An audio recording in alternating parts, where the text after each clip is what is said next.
नमस्कार, मैं रवीश कुमार। बहुतों के लिए ये मान लेने में कोई बुराई नहीं है कि उन्हें ना तो विकास की समझ है और ना हिंदुत्व की जानकारी है। ये और बात है कि इसके बिना भी कई लोग पक्ष में और विपक्ष में दोनों के बारे में प्रामाणिक टिप्पणी करने का दावा करते रहते हैं। ज्यादातर लोगों की बात कर रहा हूँ। यह बात बीजेपी विरोधी लिबरल पर भी लागू है और बीजेपी समर्थक लिबरल पर भी। उधर भी लिबरल लोग हैं।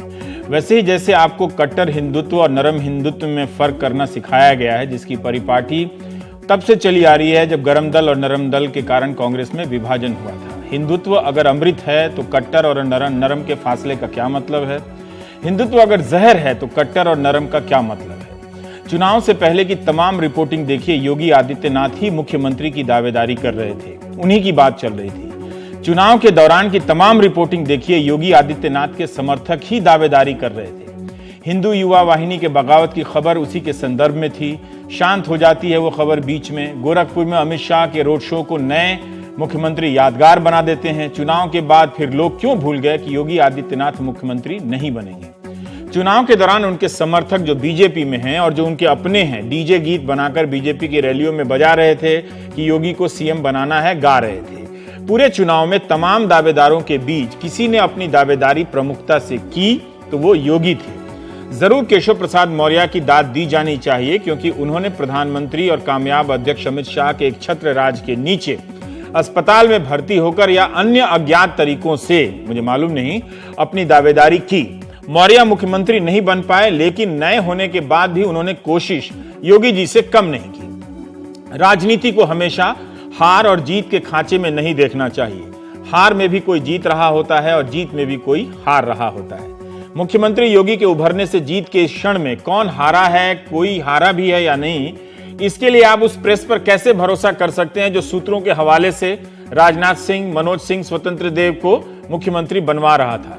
स्वतंत्र देव जी तो राज्य मंत्री बने अंत में। मनोज सिन्हा का नाम 18 मार्च की दोपहर के बाद से तेजी से गायब हुआ। मीडिया के संपर्क में जो सूत्र बैठे थे उन्हें तो सांप सूंघ गया होगा जब योगी आदित्यनाथ का नाम सामने आया होगा। ऐलान कुछ ऐसा था मानो दूसरी बार नोटबंदी की तरह घोषणा हुई है। असर भी कुछ वैसा ही हुआ। यूपी में बीजेपी की जीत पर जितनी समीक्षाएं छपी हैं, उससे कम योगी के ऐलान के बाद नहीं छपी, उससे ज्यादा ही छपी होंगी। बल्कि हर घंटे योगी की समीक्षा करता हुआ एक लेख अवतरित हो रहा है। इन लेखों में योगी के पुराने बयानों का हवाला दिया जा रहा है, जिसमें से कई बयान मुस्लिम विरोधी हैं। स्त्री विरोधी बयानों का हवाला दिया जा रहा है। उतनी ही तेजी के साथ योगी को मुस्लिम हितैषी बताने वाले किस्से भी सामने आ रहे हैं। कैसे मंदिर परिसर में मुसलमानों की दुकानें हैं, कैसे मुसलमानों से उनके अच्छे रिश्ते हैं। एक तरह आलोचक हिंदुत्व वाले फ्रेम को बड़ा कर रहे हैं, दूसरी तरफ समर्थक उनके सेक्युलर फ्रेम को बड़ा कर रहे हैं। योगी जो भी हैं और जितने भी हैं खुलकर हैं। गोरखपुर की जनता ने कुछ तो देखा ही होगा जो 1998 से उन्हें चुनती आ रही है। योगी की भाषा और तेवर, जिसका एक समय बीजेपी के बड़े नेता खुलकर बचाव तक नहीं करते थे, वो चुनाव से पहले उन्हें उम्मीदवार घोषित कर सकते थे अगर इतने काबिल थे। मगर अब सब देखिए तो योगी का किस तरह से बचाव कर रहे हैं, उनमें खूबियां ही खूबियां ढूंढ कर ला रहे हैं। योगी आदित्यनाथ की संघ परिवार और बीजेपी परिवार में इससे बड़ी जीत कभी नहीं हुई होगी। योगी आदित्यनाथ की अपनी वेबसाइट भी है। 2 साल पहले जब उस वेबसाइट की समीक्षा कर रहा था तो मुझे एक स्वायत्त और निहायत ही व्यक्तिगत किस्म के नेता लगे। उस दौरान नवंबर 2014 के आसपास जब उनकी वेबसाइट मैंने देखी थी तो उसमें सिर्फ योगी ही योगी प्रमुखता से थे। 2014 के साल में जब बीजेपी के नेता की वेबसाइट से लेकर गाड़ी, घड़ी, दीवार, सब पर मोदी जी की तस्वीर होती थी, योगी की वेबसाइट पर सिर्फ योगी थे प्रमुखता से। प्रधानमंत्री की तस्वीरें थी एक दो, लेकिन उतनी प्रमुखता से नहीं। झंडा और निशान उनकी बातें नहीं। योगी का अपनी बातें, योगी की बातें वेबसाइट पर है। अब उनकी वेबसाइट पर मुख्यमंत्री बनने के बाद प्रधानमंत्री की भी तस्वीर है, अब अमित शाह की भी तस्वीर है, पहले भी हो सकता है कि थोड़ी जुड़ गई हो। मीडिया में योगी के जो बयान है वो भले उनकी छवि बनाने के प्रोजेक्ट के हिस्सा रहे हों, लेकिन उनकी वेबसाइट पर मौजूद लेख थोड़ा अधिक प्रमाण के साथ समझने का मौका देते हैं। 30 से अधिक संगठनों के प्रबंधन का ये काम संभालते रहे हैं। वे शायद बीजेपी के अकेले नेता रहे जिनकी अपनी हिंदू युवा वाहिनी है। उनकी वेबसाइट पर न बीजेपी का झंडा न संघ परिवार का झंडा। बीजेपी और संघ परिवार से स्वायत्त होते हुए भी वे हिंदुत्व और संघ परिवार की राजनीतिक सोच से बाहर के नेता नहीं हैं। ये भी भ्रम नहीं पालना चाहिए। वे बीजेपी के सांसद हैं और काम बीजेपी के लिए ही करते हैं और मुख्यमंत्री भी बीजेपी के हैं। फिर भी वेबसाइट के सहारे भी योगी आदित्यनाथ की स्वायत्ता को हम समझ सकते हैं। सांसद के तौर पर उनके तमाम कार्यों का ब्यौरा वहां मिलेगा। वेबसाइट पर एक लेख का कॉलम है जिसमें लेखक का नाम नहीं है, मैं मान सकता हूं कि ये उनसे सहमत लेख हैं या उनके ही लेख हैं, जिसमें वे नेपाल के बारे में बहुत कुछ लिखते हैं। जिस तरह से हिंदुत्व के नाम पर लोग उनके विरोधी उनसे चिढ़ते हैं, योगी जी भी माओवाद और कम्युनिस्ट को लेकर काफी खार खाए हुए लगते हैं। उनके लेखों से पता चलता है। कई बार लगता है कि गोरखपुर से बैठकर उनके लेख को देखेंगे नेपाल पर जिस तादाद में है कि वो नेपाल की तरफ ज्यादा देखते हैं, दिल्ली की तरफ कम। इसका कारण यह भी है कि उनकी मंदिर परंपरा में नेपाल की आबादी का बड़ा हिस्सा शामिल है। आरक्षण, मातृशक्ति और नए राज्यों के पुनर्गठन को लेकर कुछ लेख हैं। संदर्भ से अलग व्याख्या का खतरा हो सकता है, मगर कुछ बातें हैं जो आपके सामने पेश करना चाहता हूं। मातृशक्ति वाले लेख में लिखते हैं कि महिलाओं को आरक्षण देते समय इस बात पर विचार करना चाहिए कि इससे घर परिवार में उनकी भूमिका पर क्या असर पड़ा है। वे महिलाओं को 33% आरक्षण दिए जाने के फैसले पर या मांग पर विचार करने की बात करते हैं, समर्थन नहीं करते हैं। महिलाओं को पुरुषों की तरह बनाने में और भी कई खतरे हैं जैसी बातों से आरक्षण की समीक्षा की बात करते हैं। वेबसाइट पर मौजूद लेख में क्रीमी लेयर और एक ही परिवार को बार बार मिलने वाले आरक्षण का विरोध करते हैं। और उस लेख में जो मौजूद है, उस लेख में कहा गया है पहली पंक्ति में कि यह समाज को बांटने वाला है, आरक्षण निकम्मापन बढ़ाता है, लोग काम नहीं करते, स्वावलंबी नहीं होते, इस तरह की बातें। यही नहीं, नए राज्यों के पुनर्गठन नाम से भी एक लेख है जिसमें पूर्वी उत्तर प्रदेश और बुंदेलखंड को अलग राज्य के रूप में बनाए जाने के मसले पर गंभीरता से प्रयास किए जाने की उसमें मांग है और उसका समर्थन है। इसके समर्थन में वो लिख रहे हैं। तो हम बात करेंगे योगी आदित्यनाथ के बारे में कि डर, आशंकाएं, हकीकत और संभावनाएं क्या हैं। गाजीपुर में हमीरपुर में बलरामपुर में लखीमपुर में यूपी के हर कण कण बोले श्री योगी योगी, यूपी के हर कण कण बोले श्री योगी योगी।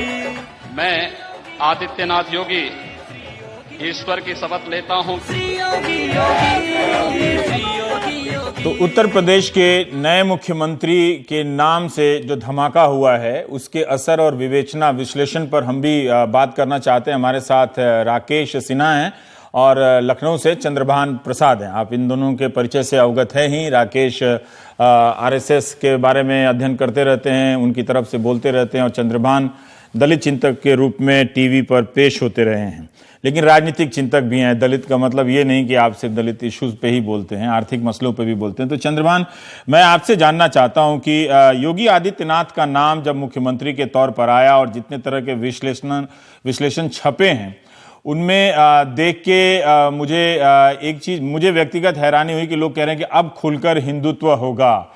मतलब क्या अभी तक नहीं हो रहा था, अब संघ का एजेंडा चलेगा? तो अभी तक क्या 2.5 साल से संघ के लोग शिमला छुट्टी मना रहे थे? तो योगी आदित्यनाथ का नाम आने से ही इस तरह की प्रतिक्रिया क्यों हुई? हम आपकी भी राय जानना चाहते हैं।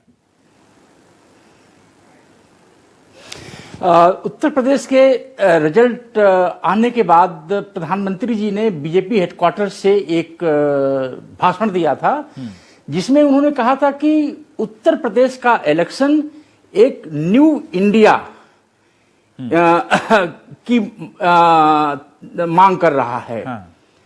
तो न्यू इंडिया का यह जो प्रोजेक्ट है, ड्रीम उत्तर प्रदेश के इलेक्शन से जो सिटीजन्स और नागरिकों वोटर्स ने दिखाया कि हमें नया भारत चाहिए, और उसके बाद योगी साहब को मुख्यमंत्री नॉमिनेट किया, तो वह कैसी न्यू इंडिया होगी जिसके लीडरशिप में उत्तर प्रदेश में योगी साहब सीईओ होंगे, मुख्यमंत्री होंगे।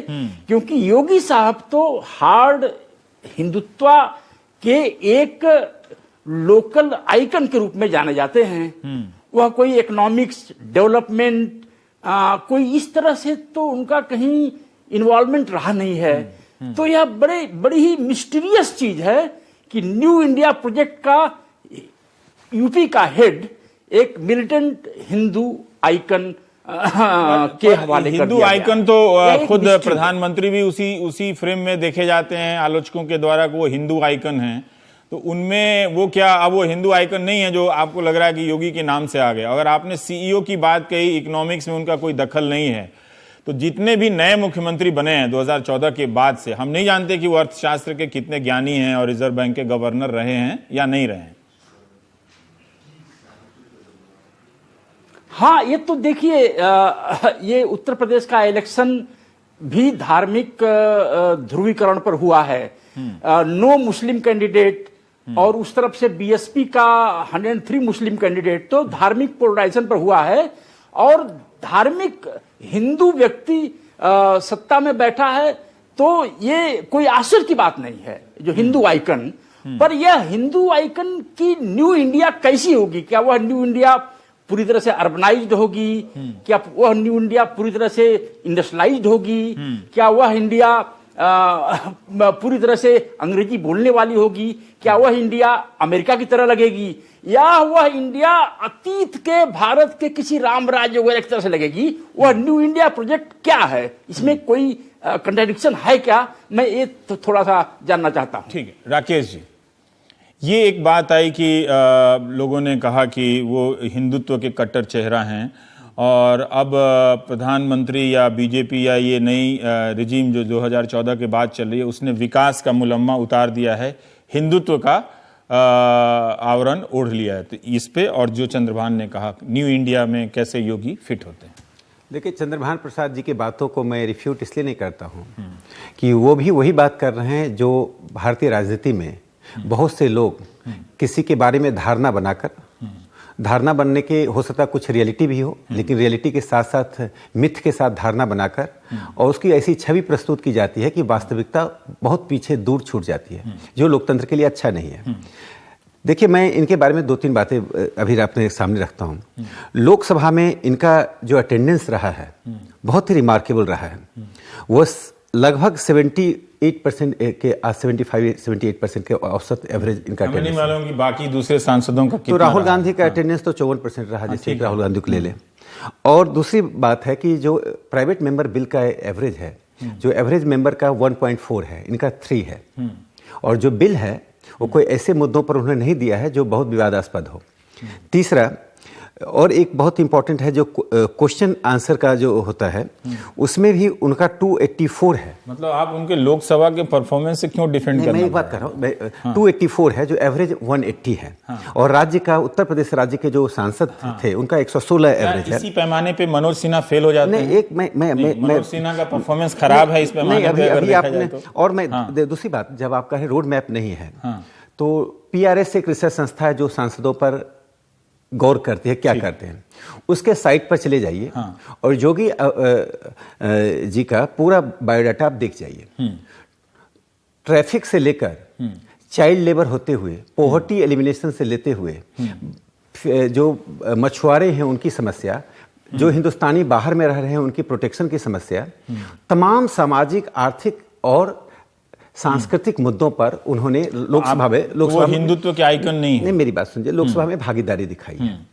और जब व्यक्ति वास्तव में अपने दायित्व के आधार पर क्या काम करता है उसके आधार पर निष्कर्ष निकालना चाहिए। लोकसभा में जो उनका परफॉर्मेंस है, उस लोकसभा के परफॉर्मेंस में उन्होंने ऐसे कठोर मुद्दों को उठाया है जो कि इस समाज के सभी वर्गों को, सभी समुदायों को छूता है। एक अब दूसरी बात में आ रहा हूं, जो बात आप कह रहे हैं, जिनके कारण की छवि बनी, जो सवाल उन्होंने उठाया है, छवि वाला। उन्होंने कहा कि प्रधानमंत्री न्यू इंडिया क्या बनाएंगे? न्यू इंडिया यह बनाएंगे कि योगी आदित्यनाथ आते ही पहला काम किया है, अपने मंत्रियों से कहा कि अपने संपत्ति की घोषणा 15 पहली बार वो नहीं किया, वो तो आजकल हर कोई करता है। जो भी कर रहा हो उन्होंने आप यकीन के साथ आप मुझे बताइए, अफसर अपनी संपत्ति घोषित कर दें, मंत्री अपनी संपत्ति घोषित कर दें, आप दिल से बोलिए, आपको लगता है इससे भ्रष्टाचार खत्म हो गया है? ये एक कदम तो है, ये कदम तो बहुत लोग उठा रहे हैं, हाथ से नहीं उठा रहे हैं, बहुतों से उठाया जा रहा है। साथ ही उन्होंने क्या कहा, डीजीपी को बुलाया शपथ लेने से पहले, जो उनकी छवि थी उनको मालूम है, उनको अपने समर्थकों के बारे में भी कुछ संज्ञान था। उन्होंने बुलाकर डीजीपी को कहा कि उत्सव हो सकता है, उपद्रव को मैं बर्दाश्त नहीं करूंगा। उपद्रव को बर्दाश्त नहीं करूंगा। अर्थात ऐसे कुछ एलिमेंट्स जो उनके मुख्यमंत्री बनने की खुशी में कोई भी असामाजिक काम करेंगे मैं बर्दाश्त नहीं करूंगा। एक दूसरी उन्होंने घोषणा की कि मंत्री अपनी संपत्ति की इन सब उदाहरणों से जो योगी आदित्यनाथ जिनकी जो छवि भी बनती है वो भी तो सच्चाई है ना। हाँ, छवि क्यों बनी बता दीजिए। है ना, वो जो भी है हाँ, तो उस छवि को आप भी कैरी करते रहे। अनुपम खेर का बयान है या जो भी बयान है, एक तरह से लव जिहाद के बारे में बताता हूं। किनारे किया जाता रहा। वो ठीक है कि वो स्वायत्त, मैं तो उन्हें कहता हूं कि वो भारतीय जनता पार्टी का जो भी संघ परिवार से एक स्वायत्त इकाई है। एक लव जिहाद की बात उन्होंने की, मैं आपको बताता हूं। बहुत सारे उनकी मैं बातें हैं। एक लव जिहाद की बात बताता हूं। अब मार्क्सवादी कम्युनिस्ट पार्टी तो हिंदुत्व संघ की संस्था नहीं है। बीएस अच्युतानंदन उसके मुख्यमंत्री थे। 26 जुलाई 2010 को दिल्ली में प्रेस कॉन्फ्रेंस करके कहा कि पूरी केरला की जनसंख्या को मनी और मैरिजेज के द्वारा परिवर्तित करने की कोशिश हो रही है। केरला हाईकोर्ट ने अगस्त 2009 में इस पर इंक्वायरी कॉन्स्टिट्यूट किया। इंक्वायरी का परिणाम लव जिहाद। एक तीसरा, ओमेन चैंडी ने, आप योगी आदित्यनाथ का जो भी ब्रांड है, जो फायर ब्रांड है, उसको डिफेंड क्यों नहीं कर पा रहे? मैं उसमें कोई समस्या है, मैं वो जानना चाहता हूं। इसका कारण बताता हूं। उनको सही ठहराने के लिए आप कम्युनिस्टों का उदाहरण लेते हैं। योगी आदित्यनाथ जी के वेबसाइट में देखिए तो कम्युनिस्टों के खिलाफ वो तो खुल के बोलते हैं। नहीं, इसका कारण बताता हूं। मैंने इसलिए कहा कि लव जिहाद जिसके कारण की छवि आप बना रहे हैं, एक कारण है। वो अच्युतानंदन भी बात कर रहे हैं। ओमेन चंडी जब मुख्यमंत्री थे तो विधानसभा के फ्लोर पर कहा कि 2600 वुमेन, 2600 महिलाओं का, हिंदू क्रिश्चियन महिलाओं का 2009 से 12 चंद्रभान जी, आप हैं क्या परिवर्तित हुआ? क्या मैं ये समझूं कि आप जो योगी आदित्यनाथ की जो छवि थी उसको अभी आप डिफेंड नहीं कर पा रहे हैं? नहीं, मैं ये कह रहा हूं कि उनकी गलत छवि बनाई गई है। उनकी गलत छवि, उनको डेवलपमेंट से अलग दूर ये मान सकते हैं। उनकी हिंदुत्व के प्रति आस्था है। नाथ पंथ को रिप्रेजेंट करते हैं, लेकिन वो किसी अल्पसंख्यक समुदाय के विरोधी हैं या विकास विरोधी हैं। हिंदुत्व की मान्यता, हिंदुत्व का एजम्पशन यदि कोई मानते हैं कि हिंदुत्व का मतलब विकास विरोधी, हिंदुत्व का मतलब अल्पसंख्यक विरोधी, तो ये इस मान्यता को लोग बदलें। ठीक है। नहीं, मेरी बात का जवाब नहीं मिला ना। देखिए, दिल्ली में एक हाउसिंग सोसाइटी है जिसका नाम गौरव अपार्टमेंट है। वो गौरव अपार्टमेंट पर आपने एक स्टोरी भी किया था। उसमें सब दलित लोग रहते हैं। उस अपार्टमेंट में एक ही चीज पर झगड़ा होता है, वो कार की पार्किंग के लिए झगड़ा होता है। इतनी कारें हो गई हैं उस अपार्टमेंट के दलितों के पास। मैं अगर 40 साल बाद अपने पास्ट अतीत में जाऊं तो दलित मोहल्ले में साइकिल आती थी तो उत्सव होता था कि साइकिल आ गई, नई साइकिल खरीदी गई है। आज उसी समाज के एक अपार्टमेंट में कारों की इतनी भीड़ हो गई है कि लोगों में डिस्प्यूट्स होते हैं। तो ये वर्तमान इंडिया से आरएसएस को क्या प्रॉब्लम है? इसी इंडिया में दलित जब उन्नति कर रहा है तो इस इंडिया से क्या प्रॉब्लम है? वो नई इंडिया क्या है, उसका रहस्य तो बताएं। न्यू इंडिया क्या है? न्यू इंडिया में दलित चैंबर ऑफ कॉमर्स से आप भी जुड़े हुए हैं। उसमें मिलिंद कुंबले जी जुड़े हुए हैं, आपको मालूम होगा। उनका हमारे विचार परिवार से प्रत्यक्ष और अप्रत्यक्ष संबंध के बारे में मालूम होगा। हम न्यू इंडिया में चाहते हैं कि दलित मिलियनियर बने। हम न्यू इंडिया में चाहते हैं कि दलित न रह जाए। ये आपका एजेंडा थोड़ी था, उन्हीं का एजेंडा था। ये लोग यूपीए के समय से वो लोग कोशिश कर रहे हैं। उनका एजेंडा होता तो मिलिंद कुंबले के पीछे कौन सी ताकत खड़ी रही? किस विचारधारा के लोग बिना विचारधारा को आगे बढ़ाते हुए उनके पीछे खड़े रहे? चंद्रभान प्रसाद जी को मालूम है। कर रहे हैं, थोड़ा हम भी जानते हैं। दलित चैंबर ऑफ कॉमर्स के बारे में हम योगी आदित्यनाथ के बारे में बात देखिए, जब बात इधर उधर उन्होंने जो सवाल उठाया कि दलितों के पास कार हुआ, मैं तो चाहता हूं दलितों के पास BMW हो। यदि दलित हिंदुस्तान में जगजीवन बाबू को प्रधानमंत्री बनाने की पहली कोशिश जनसंघ घटक के लोगों ने की थी। जब चौधरी चरण सिंह मोरारजी देसाई की कंट्रोवर्सी हुई थी, जनसंघ घटक के लोगों ने जगजीवन बाबू के नाम को आगे बढ़ाया। ये है न्यू इंडिया का कंसेप्ट। ठीक है। अब जो इनका वेबसाइट है योगी आदित्यनाथ जी का, उसमें मैं जाकर देख रहा था कि वो औरतों के बारे में, मातृशक्ति के बारे में क्या लिख रहे हैं, तो काफी चिंतित हैं। एक लेख है, इस लेख में मैं मान के चल रहा हूं कि उन्हीं का लेख है, क्योंकि नीचे नहीं लिखा हुआ है कि उनका है, पर उनके वेबसाइट पे उनका लेख है। तो उसमें महिलाओं को पुरुषों की तरफ बनाने के कई खतरे वो बता रहे हैं कि परंपरा के हिसाब से कि कितना कुछ गड़बड़ हो जाएगा। फिर आरक्षण को वो एक समस्या बता रहे हैं। फिर वो कह रहे हैं कि ऊर्जा को यदि खुला और अनियंत्रित छोड़ दिया जाए तो वह व्यर्थ और विनाशक हो सकता है। वैसे ही शक्ति स्वरूपा स्त्री को भी स्वतंत्रता की नहीं, उपयोगी रूप में संरक्षण और चैनलाइजेशन की आवश्यकता है। ये वो कह रहे हैं। क्या आप इसको सपोर्ट करते हैं? क्योंकि वो कह रहे हैं कि एक जगह वो कह रहे हैं कि आरक्षण जो है वो अभी कई स्तरों पर महिलाओं के लिए स्थान आरक्षित किए गए हैं। ग्राम सभाओं, पंचायतों और अन्य स्थानीय निकायों में आरक्षण के बाद इनकी स्थिति की समीक्षा कीजिए। इससे घर परिवारों में बच्चों की परवरिश में स्त्री की अनिवार्य और महत्वपूर्ण भूमिका पर क्या प्रभाव पड़ता है, इसका आकलन कीजिए। यह तय कीजिए कि स्त्री को सक्रिय राजनीति में, बाहरी दुनियादारी में पुरुषों के समान ही हिस्सेदारी देने से कहीं हमारे परिवार की माँ, बहन, बेटी अपने स्वरूप और महत्व को तो नहीं खो देंगी। देखिए, मैं एक बात जानता हूं कि संघ परिवार नहीं, इसमें जो लिखा है आप इसका उनके नाम से राइट। क्या राकेश सिन्हा इसको सपोर्ट करते हैं? मुझे संघ परिवार से भी नहीं, मुझे आप पे ज्यादा भरोसा। बताइए, आप इसको सपोर्ट करते हैं? मैं महिलाओं के समान अधिकार की बात करता हूं। महिलाओं को क्या आपको लगता है उस समान अधिकार से वो अपना माँ बहन की जो भूमिका है उनको घर में निभा? मैं मानता हूं कि घर की भूमिका में पुरुष और महिलाओं की समान जिम्मेदारी होती है। तो आप इस बात से नहीं मानते? नहीं, मैं उससे सहमत नहीं हूं। देखिए, हर व्यक्ति की सामाजिक सांस्कृतिक मुद्दों पर अपनी एक निजी राय होती है, लेकिन जब वो सार्वजनिक जीवन में आता है तो कोई आवश्यक नहीं। मैं घर के भीतर जो निजी राय रखता हूं, कोई जरूरी नहीं कि मैं सार्वजनिक पद पर जाने के बाद उसी निजी राय को थोपूं। कोई जरूरी नहीं। तो मतलब जो सार्वजनिक पद पर जाने से पहले वो जो भी थे वो उससे बदल जाएंगे, इस पे ज्यादा भरोसा। मैं ये कहता हूं वो एक विचारधारा और एक संगठन। नहीं, आपने इसको सही और गलत नहीं कहा, क्योंकि अब वो उत्तर प्रदेश के मुख्यमंत्री हैं। अगर मेरी राय है कि आरक्षण आवश्यक है। आप कह रहे हैं आरक्षण आवश्यक? यस, आरक्षण आवश्यक। आप कह रहे हैं जी, क्योंकि इनका आरक्षण की आग में सुलगता देश एक लेख है। वो कह रहे हैं किसी समाज अथवा जाति को अगर अकर्मण्य एवं निकम्मा बनाना हो तो उसे बिना कर्म किए सुविधा प्रदान करते जाइए। निश्चित ही एक समय के बाद अकर्मण्यता और निकम्मापन उस जाति अथवा समाज में सर्वत्र दिखाई देगा। मैं इतनी ईमानदारी से बता रहा हूं कि मैं पूरा लेख नहीं पढ़ रहा हूं, लेकिन फिर भी उन्होंने एक तरह से ये आरक्षण का विरोध नहीं किया था। मैंने लेख पढ़ा है। उन्होंने क्या किया है? उन्होंने ये जो जातियों में होड़ लग गई है आरक्षण लेने की, उसके संदर्भ में इन्होंने कहा कि ये नहीं कहा कि जिसको मिला हुआ है वो सही है। कहां लिखा हुआ? शेड्यूल कास्ट, शेड्यूल ट्राइब के आरक्षण के बारे में निश्चित मत है। पूरे परिवार का एक भी व्यक्ति उसका विरोधी नहीं। वो कह रहे हैं, आप देखिए, भारत की विभाजनकारी राजनीति ने आजादी के बाद इस देश और इसके समाज को स्वावलंबी बनाने के बजाय अधिकाधिक संकीर्ण और अकर्मण्य बना दिया है। वो आगे लिख रहे हैं कि इस सामाजिक असमानता को समाप्त करने के लिए स्वतंत्र भारत ने जो तैयारी और तरकीबें निकाली उसने ये खाई और बढ़ाई। तो आप कह रहे हैं आरक्षण आवश्यक है। आरक्षण ये तो आरक्षण के बारे में कुछ और कह रहे हैं। उन्होंने आरक्षण का विरोध नहीं किया है। उन्होंने कहा कि जो हमें आप कह रहे हैं कि विरोध नहीं किया है, तो खैर दर्शक से मैं कहूंगा कि वो पढ़ लें। बाबा साहब अम्बेडकर ने क्या सोचा था? नहीं, योगी आदित्यनाथ जी ने क्या कहा? उन्होंने भी क्या सोचा था कि 10 साल में हम ऐसा नहीं कर पाए। हमारी विफलता है। हमारी विफलता है कि हम ऐसी परिस्थितियां पैदा करें कि इस देश में कोई भी व्यक्ति किसी पर आश्रित न रहे।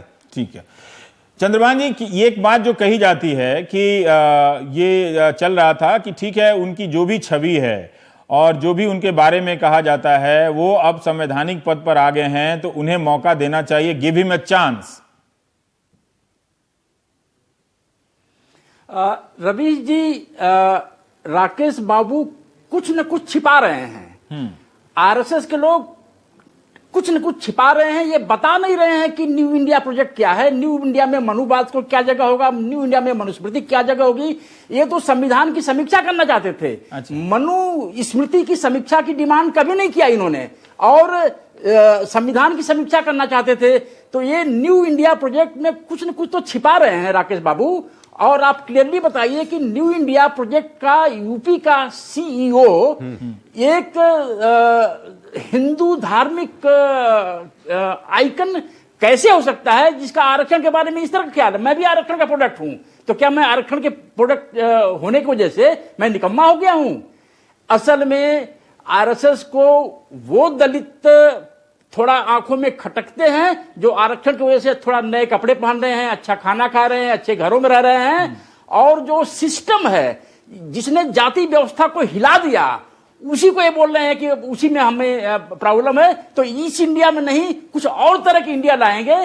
कुछ न कुछ तो ये लोग छिपा रहे हैं। आइकन कह रहे हैं कि आप जिस न्यू इंडिया की बात करें उसका ये चेहरा हिंदू आइकन या हिंदुत्व आइकन कैसे हो? न्यू इंडिया में 3 बातें होंगी कि भारतीय डिजिटल इंडिया नहीं होगा, स्किल इंडिया नहीं होगा। न्यू इंडिया में 3 बातें जो होगी, पहला कि इस देश में जो मेजॉरिटी माइनॉरिटी का जो डिवीजन है उसको हम समाप्त करेंगे। इस देश को 125 करोड़ या 130 करोड़ के नागरिकों के रूप में देखा जाएगा।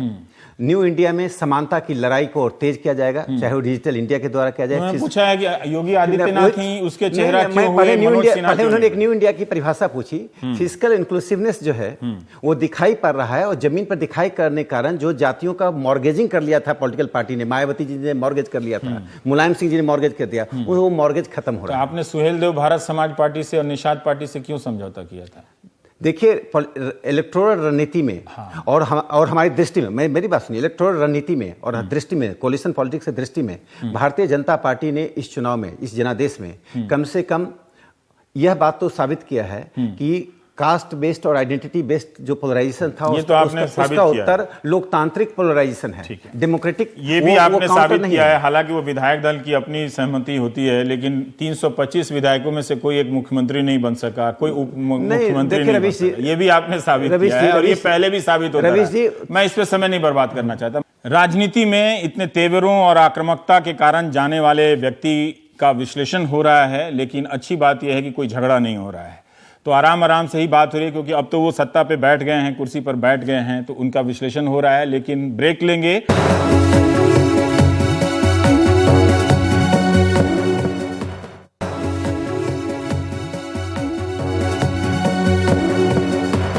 क्या आप इस बात से चिंतित हैं कि इतना उग्र रूप से बोलने वाले योगी आदित्यनाथ को बनाकर मैसेज शायद ठीक नहीं गया? देखिए उनकी उग्रता, देखिए एक इवोल्यूशन, उग्रता नहीं मतलब नारी विरोधी बातें हैं, आरक्षण विरोधी वो नारी विरोधी आरक्षण विरोधी नहीं है, आउट ऑफ कॉन्टेक्स्ट है, पूरा पढ़िए। एक उनका मत है, उनका एक मत, एक किसी चीज को रखने का एक तरीका होता है, लेकिन मूलतः नारी विरोधी और आरक्षण विरोधी कहना उनके साथ नाइंसाफी नहीं है। तो वो कह रहे हैं महिलाओं को पुरुषों की तरह बनाने में और भी कई खतरे हैं। ये कहने वाला क्या है? हर व्यक्ति की सामाजिक सांस्कृतिक मुद्दों पर वही तो हम जानना चाहते हैं कि ऐसे सोचने वाला व्यक्ति, यदि हम दो लोग एक ही सोचते तो फिर हमारी आइडेंटिटी अलग अलग कैसे होती? चलिए आप जवाब दे भी रहे हैं, तो मैं ये नहीं कर रहा हूं कि आप जवाब नहीं दे रहे। दर्शक अगर ध्यान से देखेंगे तो योगी आदित्यनाथ जी एक विचारधारा को रिप्रेजेंट करते हैं और उस विचारधारा और संगठन के अनुकूल काम करेंगे, ना कि व्यक्तिगत राय की।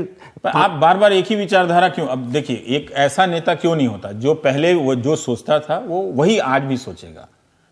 मतलब जो हम ये जो कह जा रहे हैं कि गिव हिम अ चांस, तो ऐसा लग रहा है कि पहले जो सोच रहे थे वो गलत सोच रहे हैं, अब नया मौका रवीश जी, मैंने उनका लोकसभा का पूरा लोकसभा में ये वेबसाइट पर है पीआरएस के वेबसाइट, आप जाकर देखिए, उनकी थिंकिंग देखिए, महिलाओं के बारे में उन्होंने क्या सवाल पूछा, चाइल्ड लेबर के बारे में क्या पूछा, वो डिजीजे जो रेयर डिजीजेज हैं उसके बारे में उन्होंने डिस्कशन किया, प्राइवेट मेंबर्स बिल प्रस्तुत किया, जो व्यक्ति डेवलपमेंट के इस एजेंडा के साथ, रहे हैं कि अगर वो नहीं होते तो उनकी जीत का जो अंतर है वो लगातार बढ़ता ही गया। संसदीय जनतंत्र में संसद के प्लेटफॉर्म पर वह व्यक्ति जो काम कर रहा है, अंतर बढ़ता ही है। स्टैंडिंग कमेटी में जो उसकी भूमिका है उसको आप पूरी तरह से चंद्रभान जी, मुझे लगता है कि क्या आप लोग कुछ ज्यादा आशंकित हैं इनको लेकर? अगर किसी दूसरे को ही बनाया जाता, अगर मान लीजिए मनोज सिन्हा बनाए जाते मुख्यमंत्री, तो किस तर्क से वो आरएसएस के एजेंडा को छोड़ देते? किस तर्क से वो अगर योगी आदित्यनाथ हिंदुत्व को लेकर चलने वाले हैं तो किस तर्क से कोई दूसरा मुख्यमंत्री होता तो वो हिंदुत्व का चेहरा नहीं होता?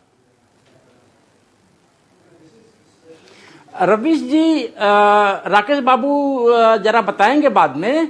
अगर योगी आदित्यनाथ इतने ही ज्यादा क्वालिफाइड थे और पार्लियामेंट में इतना एक्टिव थे तो उनको प्रधानमंत्री जी ने मंत्री क्यों नहीं बनाया अपने केंद्रीय सरकार में?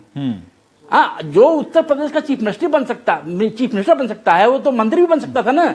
बात ये है कि जो विकास यानी डेवलपमेंट परिभाषा है पूरी दुनिया में, जो थोड़ा बहुत मैंने पढ़ा है, कि जब समाज इंडस्ट्रियलाइज होता है, जब समाज अर्बनाइज होता है, ग्रामीण समाज से तब्दील होकर के शहरी बनता है, इंफ्रास्ट्रक्चर फैलता है, तो लोगों में प्रॉस्पेरिटी आती है और इससे पुराने ट्रेडिशंस खत्म होते हैं, पुरानी कल्चर खत्म होती है, पुराने कस्टम खत्म होते हैं। तो विकास और जो आरएसएस का जो सोच है उसमें कॉन्फ्लिक्ट है। इसीलिए 2019 के इलेक्शन का इन्होंने उत्तर प्रदेश में शुरुआत किया कि विकास तो अंततः ले डूबेगा आरएसएस को, इसीलिए अब विकास के जगह एक हिंदू आइकन को आप दीजिए नेतृत्व, ताकि इलेक्शन विकास पर नहीं हिंदुइज्म, हिंदू कंसोलिडेशन पर हो सकेगा। बता नहीं रहे कि न्यू इंडिया प्रोजेक्ट में दलित किधर होगा। जब मुझे इस झगड़े में नहीं पड़ना। जब नरेंद्र मोदी जी भारत के प्रधानमंत्री के बीजेपी की ओर से उम्मीदवार बन रहे थे तो क्या यही तर्क नहीं दिया गया था? अमित शाह जब भारतीय जनता पार्टी के राष्ट्रीय अध्यक्ष बन रहे थे तो मैं ही टीवी स्टूडियो में फेस किया कि लोगों ने कहा कि आप किसी को बीजेपी में बना दीजिए, अमित शाह ही क्यों? नरेंद्र मोदी जी के अतिरिक्त किसी को भी आप प्रधानमंत्री को उम्मीदवार बना दीजिए, नरेंद्र मोदी। देखिए, ये सब कोई तर्क नहीं होता है।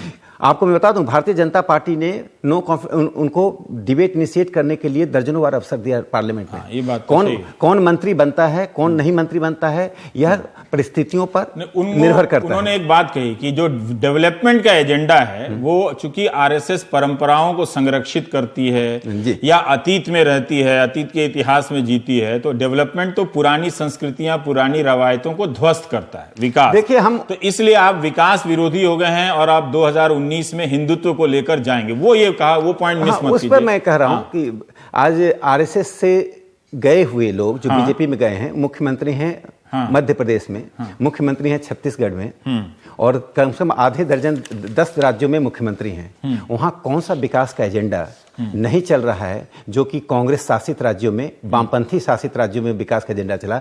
पश्चिम बंगाल में मार्क्सवादी कम्युनिस्ट पार्टी और ममता जी के होते हुए जो विकास का एजेंडा चला, मध्य प्रदेश, राजस्थान और छत्तीसगढ़ में जो विकास का एजेंडा चला, आप दोनों की तुलना कर लीजिए। और एक छोटी सी बात कर रहा हूं, जो पुरातन पंथ की बात करते हैं, हाँ, हम अपने सांस्कृतिक परंपराओं को, जो प्रगतिशील सांस्कृतिक परंपराएं हैं, प्रगतिशील जो आइकन्स हैं, आप कुछ अलग बोलते हैं, वो लोग कुछ और बोलता है। आप देखिए, आप आके प्रगतिशील सांस्कृतिक परंपरा, वो बोलते हैं महिलाओं को पुरुषों की तरफ बनाने में और भी कई खतरे हैं। नहीं, उनके एक, तो मैं यही तो जानना चाहता हूं ना कि कहीं आप तो कहीं वो सॉफ्ट हार्ट वाला नहीं है ना, आपका चक्कर। किसी चीज का विश्लेषण करते समय कैसे करें, मुझे बताइए ना। मैं इसका, उन्हीं का लेख लिखा हुआ है, उनका नाम नहीं है ना, उनका नाम नहीं, वो मैंने खुद कहा, मैं उनके वेबसाइट से लेकर, हाँ, तो उनके वेबसाइट से लेख में आया, तो उनके वेबसाइट पे अगर कोई कम्युनिज्म की तारीफ कर देगा तो कोई छपेगा? देखिए, उनके वेबसाइट पर अनेक प्रकार के लेख लिखेंगे। योगी आदित्यनाथ जी से पूछा जाए, ये तो योगी आदित्यनाथ जी बताएंगे, इस लेख से सहमत नहीं है। ऐसे सांसद हैं जिन्होंने नेपाल को लेकर इतना ज्यादा लिखा है, चीनी सामानों की होलिका जलाई है जी।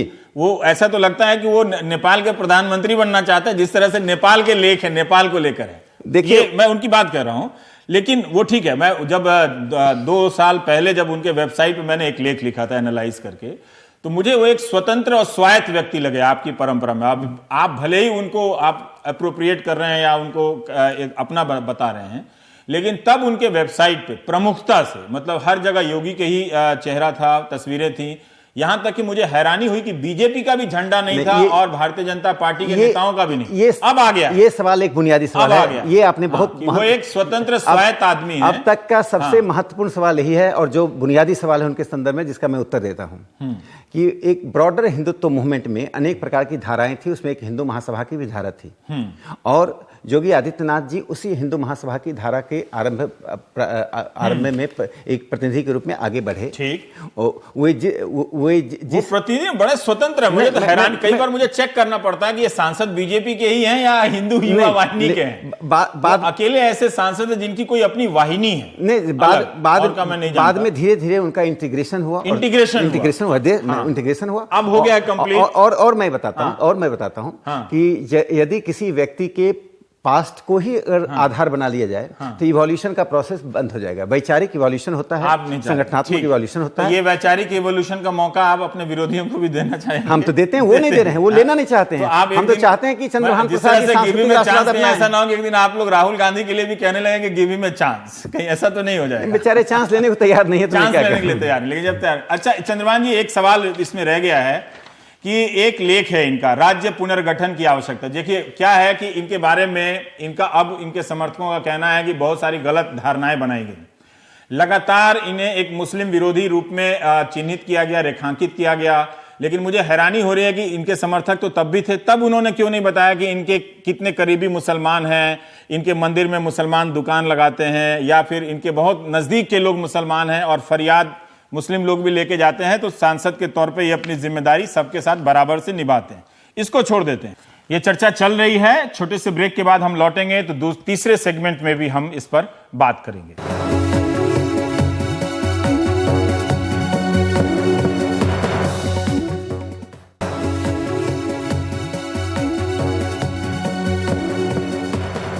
एक लेख मिला, राज्य पुनर्गठन की आवश्यकता। ये एक ऐसा लेख है जो इसके बारे में उत्तर प्रदेश में मायावती के अलावा कोई बात नहीं किया। मायावती ने जब 5 हिस्से में बात की है, उन्होंने कहा कि जहां तक पूर्वी उत्तर प्रदेश और बुंदेलखंड को अलग राज्य के रूप में गठित करने का प्रश्न है, तो यह आज की आवश्यकता बन चुकी है।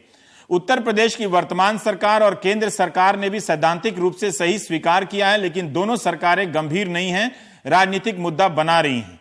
केंद्र और प्रदेश सरकार की उपेक्षा का आलम यह है कि बुंदेलखंड में मतलब सूखा पड़ रहा है और ये पड़ रहा है वगैरह वगैरह लिख रहे हैं। तो क्या आपको लगता है कि ये पूर्वांचल और बुंदेलखंड को अलग राज्य गठित करने के मामले में क्यों ना इनको चांस दिया जाए? चंद्रभान जी। बिल्कुल, उनको एक मौका मिला है। आपने पहले कहा था कि क्या किसी को एक मौका नहीं देना चाहिए, ये मौका मिला है। वो इसको केंद्र में भी बीजेपी की सरकार है, राज्य में भी बीजेपी की सरकार है, और अगर वो पिछला अपना अतीत जो है छोड़ करके आगे बढ़ना चाहते हैं तो मेरी शुभकामनाएं हैं। पर सवाल तो ये हमेशा बना रहेगा कि मोदी जी ने योगी साहब को उत्तर प्रदेश को आधुनिक बनाने के लिए चुना है कि 2019 के इलेक्शन में हिंदुत्व को फिर से स्थापित करने के लिए चुना? ये सवाल लोग पूछेंगे, अगर मैं नहीं पूछूंगा तो भी।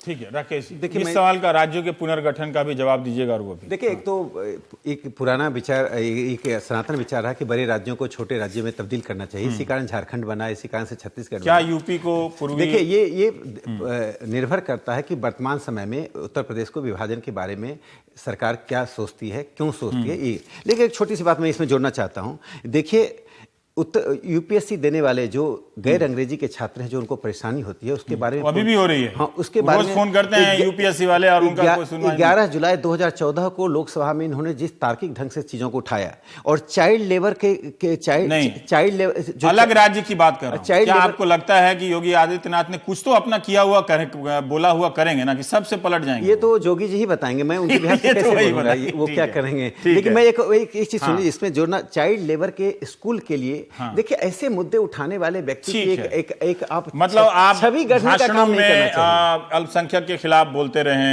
ये सब करते रहे, लेकिन स्कूल बनवाते रहे, चाइल्ड राइट करते रहे, तो वो अल्पसंख्यक विरोधी नहीं है, अल्पसंख्यकवाद के विरोधी है। ये बहुत अच्छी बात है, अल्पसंख्यक विरोधी नहीं है। कोई नहीं, संघ परिवार के भी व्यक्ति अल्पसंख्यक सेकुलर है कि नहीं है? हम पंथ निरपेक्ष हैं। आप पंथ निरपेक्ष हैं, आप वाला सेकुलर नहीं है, आप वाला। देखिए ऐसा है कि ठीक है, इतना आशंकित होने की जरूरत नहीं है। लोगों में और लोकतंत्र में भरोसा आपको अंत में रखना पड़ेगा, रखना ही होगा, क्योंकि उन्होंने चुना है। ये ठीक बात है कि चुनाव से पहले अगर वो इतने ही प्रतिभाशाली थे तो बीजेपी ने उन्हें खड़ा नहीं किया, आगे नहीं किया, लेकिन वो चुने गए हैं। मेरे लिए अगर जो गिव हिम ए चांस वाले जो लोग हैं, अगर कोई ऐसा व्यक्ति जो स्त्रियों के बारे में ऐसा विचार रखता है और उनके लेख में है कि तालीम लड़कियों की लाजिम तो है मगर खातून खाना हो वे सभा की परी ना हो, तो अगर इस तरह के विचार जो पहले कोई रखता था स्त्रियों के बारे में या आरक्षण के बारे में, अगर वो बदलना चाहता है तो उसे बदलने का मौका मिलना चाहिए। और अगर स्त्रियों के बारे में ये विचार वो बदल लेंगे, मुझसे ज्यादा कोई खुश नहीं होगा। बाकी तो उनके काम पर विवेचना विश्लेषण होता ही रहेगा। इतना जरूर है कि एक ऐसा उम्मीदवार सामने आया है कुर्सी पे, जिसे पुरानी धारणाओं से सिर्फ बाहर से ही लोग नहीं, यकीन जानिए कि पार्टी के भीतर से भी लोग उसी तरह से देख रहे हैं। तो दिलचस्प होगा उस व्यक्ति को देखना, और वो कैसे अपने कार्यों से साबित करता है, उस चांस को किस तरह से एक नए मौके में बदलता है, न्यू इंडिया में बदलता है। ये मोदी साहब भी इसे और लोगों के सामने रखेंगे कि योगी साहब का चुनाव कैसे न्यू इंडिया का चुनाव है, और योगी साहब को भी साबित करना है कि यूपी में योगी योगी चलेगा या मोदी मोदी भी चलेगा। आप देख रहे थे प्राइम टाइम। नमस्कार।